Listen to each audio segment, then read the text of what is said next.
Ladies and gentlemen, welcome back to the official MotorMike YouTube channel on the World Wide Web. Today we are back with the 2010 Ford Mustang, and we're going to be discussing today if this qualifies as a muscle car. Now, there's a lot of controversy between 6-cylinder and 8-cylinder cars, what qualifies as a muscle car. So today we're going to break down this car, well hopefully not break down, but we're going to break down the car, what it's made of, and if it qualifies as an actual American muscle car. So yeah, let's hop into the video. So the term muscle car was conjured up in the mid to late 1960s to describe the fleet of cars that was coming out. For example, the Mustangs, Challengers, Camaros, and pretty much everything else at the time. So what a muscle car truly means is a rear-wheel drive car, 2 to 4 doors, big motor up front, bold aggressive styling, and a loud sound coming out the tailpipe. Now, throughout the decades, that term has been slowly morphed over time, concerning emission standards and just overall safety of the vehicle. But in the last 20 years, it's really come back to form.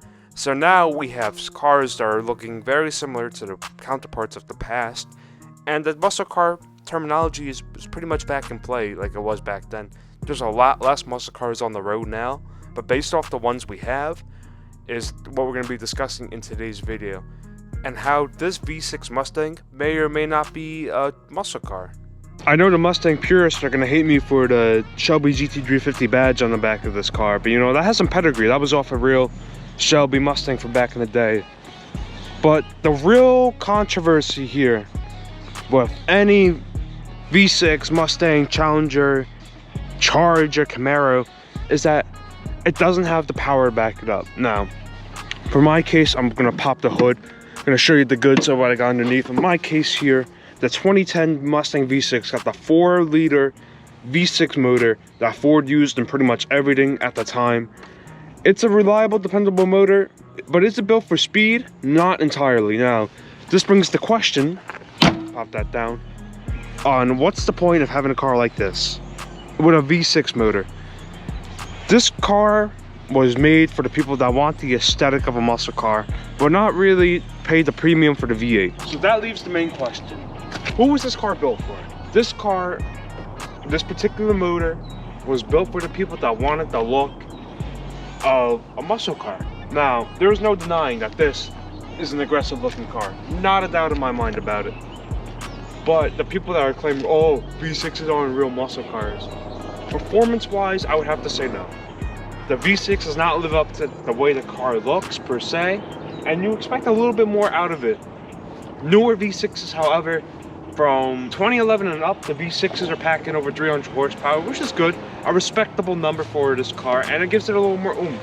So you might be wondering, what's the point of having a 6-cylinder Mustang if it's not going to be the quickest car on the street? It's all for the looks at this point. It's to sell the Mustangs, to boost the sales number, so that way they can improve the GTs, the Shelbys.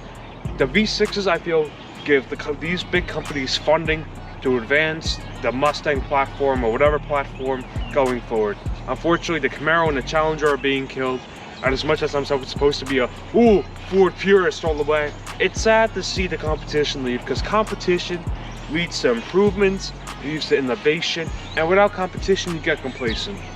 Anyway, we're gonna get back to the subject.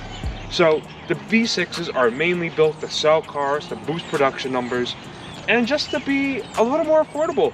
Because at the end of the day, most people that I see driving Mustangs are either the EcoBoosted or the V6 version. So it's definitely a car for the aesthetic. Everybody knows that the Mustang is an American icon. There's no denying that. And people want it no matter what. You know, 4-cylinder, 6-cylinder, 8-cylinder, they want the aesthetic. And this is what I think the muscle car truly stands for. You know, maybe it might not have the most power in the world, but just look at it. The presence it commands, and just the sheer vast Mustanginess of the Mustang. It doesn't look like a lot of the other cars on the road. Now, yes, I'm aware the Mustang is a mass-produced market vehicle, and you've probably seen 4 already today, but to give it the bold presence compared to your beige Camrys and your white Honda Civics, it gives it a little more personality, especially in Grabber Blue. And I know it's filthy because I drive it. This is my work vehicle. This is when I make the money to fund into the Motor Mike YouTube channel, and this is how we keep expanding. So yes, my car is absolutely filthy, but you know what?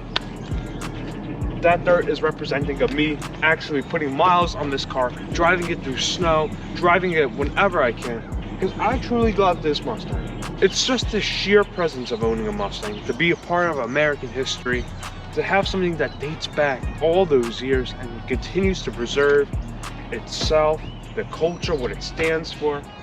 So even if your Mustang has an EcoBoost 4-cylinder, or a V6, or V8, or you have a Shelby GT350, or you have a GT500. In that case, if you have a GT500, you are a very lucky person, because that's an amazing car. But we are all together, we are all conjugated in the same Mustang family. Besides the Mach-E, we will not consider that a Mustang. I'm sorry, that is not a Mustang. This and anything else, I consider a freaking Mustang 2, the Pinto looking one, more of a Mustang than the Mach-E.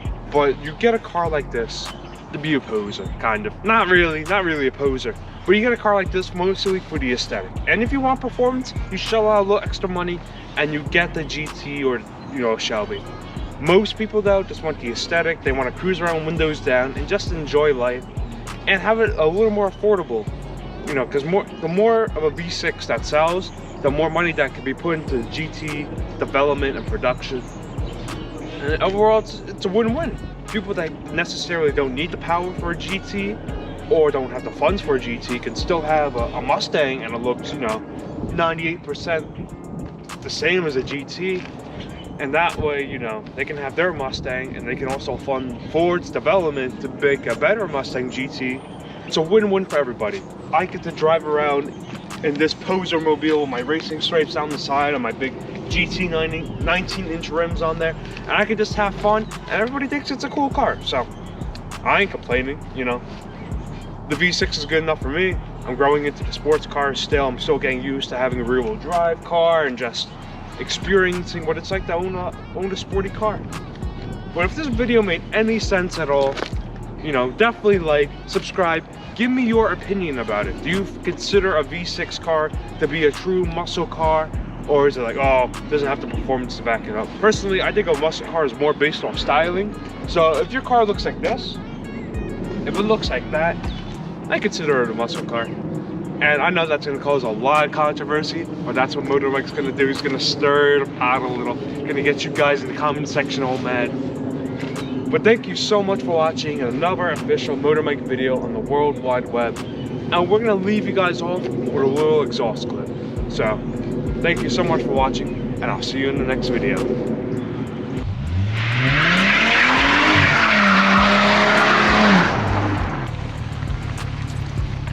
Thanks for watching, you jabronis.